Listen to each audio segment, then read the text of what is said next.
Salut à toi, c'est Max, j'espère que tu vas bien. Alors aujourd'hui on se retrouve pour comparer deux géants américains du paiement qui sont Mastercard et Visa.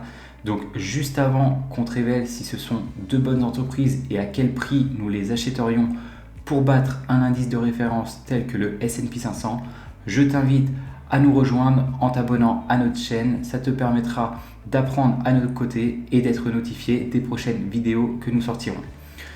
Donc c'est parti, on commence avec Mastercard. Donc c'est une société qui a une capitalisation boursière ici de 401 milliards de dollars, donc très grosse société, et on va comparer directement à quoi? Et bien en fait ici à sa valeur d'entreprise. Et le delta que vous voyez, ça correspond à sa dette nette, donc qui correspond ici à 26 milliards de dollars, et direct on va comparer ces 26 milliards de dollars directement à son free cash flow au cours des 5 dernières années, sa moyenne.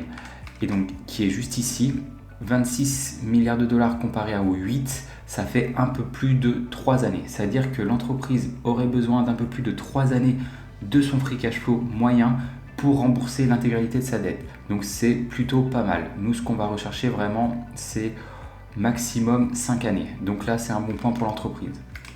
Ensuite, regardez des indicateurs de rentabilité tout simplement exceptionnel. Franchement, il y a très peu d'entreprises qui ont des indicateurs aussi importants que Mastercard. Un retour sur ses capitaux investis, donc qui prend en compte à la fois les capitaux apportés par les actionnaires, mais aussi les capitaux issus de la dette, de 54% au cours des 5 dernières années. Ça veut dire quoi? Ça veut dire tout simplement que si actuellement Mastercard injecte 1 euro, alors cette dernière va en récupérer 54 centimes. Donc c'est exceptionnel. Ça, c'est vraiment des entreprises qu'on veut avoir en portefeuille. Un retour sur ses capitaux propres, juste ici, de 186%, donc ce qui est incroyable. Et pareil pour un retour sur ses actifs de 21%. Ok. L'entreprise verse un dividende, alors de 0,5% au cours actuel, ce qui correspond du coup à 2,10 milliards.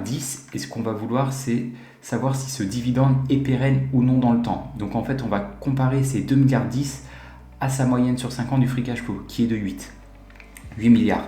Donc 2 milliards comparé à 8 milliards, ça correspond à 25%.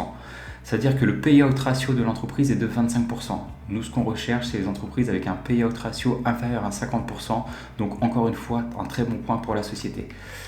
Ensuite, regardez ces marges exceptionnelles.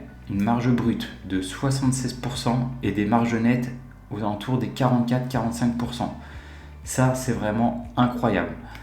Donc là, pour l'instant, la société coche toutes les métriques que je souhaite voir dans une société dans laquelle j'aime investir.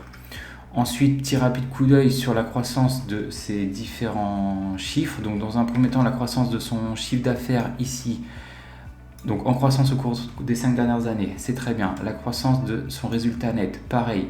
Au cours des 5 dernières années, c'est ok. Idem pour son cash flow, une croissance de son free cash flow, parfait. La dette long terme de l'entreprise, comment elle est? Et bien actuellement, pareil, on peut la rembourser en moins de 3 années, ce qui est exceptionnel. Et une des métriques qui est le plus importante, c'est le nombre d'actions en circulation. Donc là, pour Mastercard, on voit que l'entreprise, au cours des 5 dernières années, a racheté un peu plus de 9% de ses actions. Donc c'est un bon point. Nous, ce qu'on souhaite, c'est que ce nombre d'actions en circulation soit stable ou en décroissance dans le temps. Concrètement, des 10 métriques que je regarde, Mastercard coche les 10. Donc c'est une société que je veux en portefeuille. Maintenant, comme vous le savez, une société, vous ne pouvez pas l'acheter à n'importe quel prix, comme pour n'importe quel investissement. C'est pour ça qu'on va devoir faire en fait des estimations et on va utiliser la méthode du DCF, Discounted Cash Flow, qui va prendre en compte en fait les flux de trésorerie futurs. Donc j'ai fait des estimations en mettant une croissance du chiffre d'affaires donc de minimum 9% jusqu'à 13%. Donc comme vous pouvez le voir ici, des estimations sur 10 années. Des marges nettes entre 43 et 45, des marges sur free cash flow entre 40 et 43%, un PER et PCF dans 10 ans. Alors, cette métrique, on va dire qu'un indice de référence tel que le S&P 500, sa moyenne c'est de 15 environ, et on va pouvoir ajuster cette métrique en fonction de deux facteurs. De 1, est-ce que l'entreprise a une forte croissance encore de son chiffre d'affaires? Comme on peut le voir, on est aux alentours des 10%, donc ça reste une croissance relativement soutenue. Et ensuite, est-ce que l'entreprise a un fort ROIC?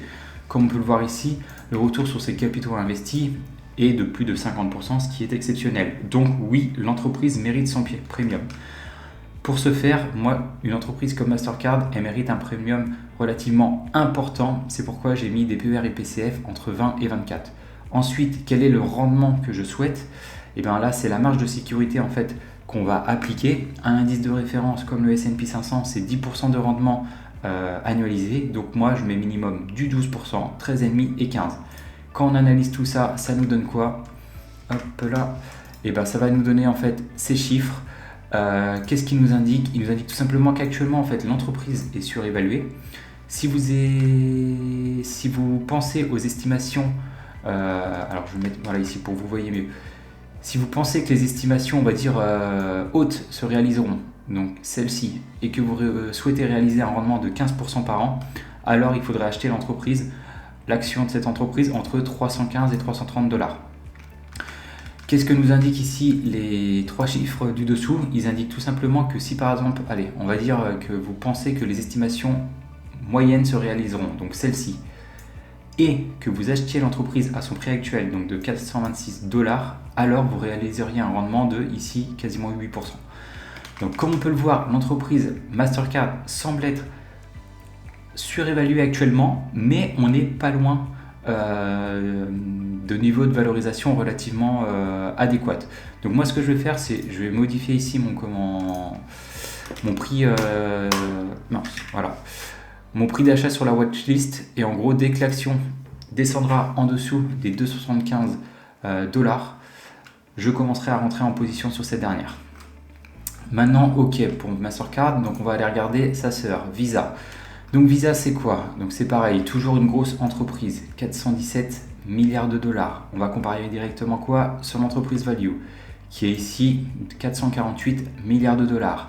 Le delta que vous voyez, donc qui correspond à 31 milliards de dollars, et bien ça correspond à sa dette nette. 31 milliards de dollars comparé à son free cash flow ici moyen des 5 dernières années, ça fait pareil en un peu plus de 2 années. C'est-à-dire que l'entreprise peut rembourser en un peu plus de 2 années l'ensemble de sa dette, ce qui est exceptionnel.